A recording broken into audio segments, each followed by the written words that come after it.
एक समय की बात है, किसी गांव में एक रामू नाम का व्यक्ति रहता था।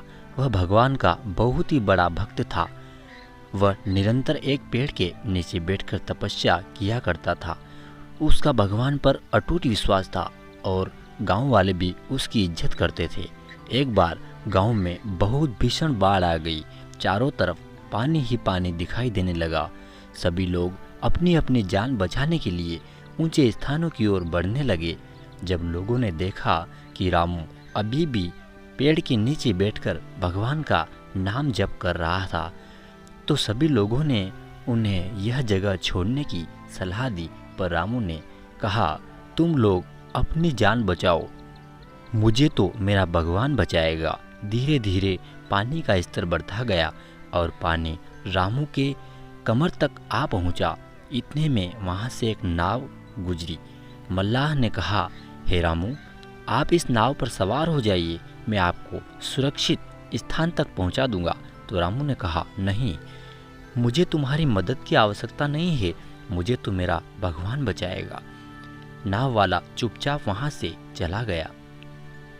कुछ ही देर बाद और प्रचंड बढ़ गई बाढ़। रामू ने पेड़ पर चढ़ना उचित समझा और वहां बैठकर ईश्वर को याद करने लगा। तभी अचानक उन्हें गड़गड़ाहट की आवाज सुनाई दी। एक हेलीकॉप्टर उनकी मदद के लिए आ पहुंचा। बचाव दल ने एक रस्सी लटकाई और रामू को उसे जोर से पकड़ने का आग्रह किया। पर रामू फिर बोला, मैं इसे नहीं पकड़ूंगा, मुझे तो मेरा परमात्मा बचाएगा। उनकी हट के आगे बचाव दल भी उन्हें लिए बगैर वहां से चला गया। कुछ ही देर में पेड़ बाढ़ की धारा में बह गया और रामू की मृत्यु हो गई। मरने के बाद रामू जब स्वर्ग पहुंचा और परमात्मा से बोला, हे प्रभु, मैंने तुम्हारी पूरी लगन के साथ आराधना की, तपस्या की, पर जब मैं पानी में डूबकर मर रहा था तब तुम मुझे बचाने नहीं आए। ऐसा क्यों है प्रभु? भगवान बोले, हे रामू, मैं तुम्हारी रक्षा करने एक नहीं बल्कि 3 बार आया। पहला ग्रामीणों के रूप में, दूसरा नाव वाले के रूप में और तीसरा हेलीकॉप्टर बचाव दल के रूप में, किंतु तुम मेरे इन अवसरों को पहचान नहीं पाए।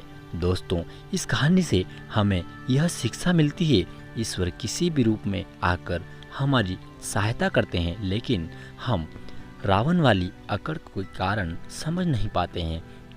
दोस्तों, आज की इस कहानी को हम यहीं विराम देते हैं।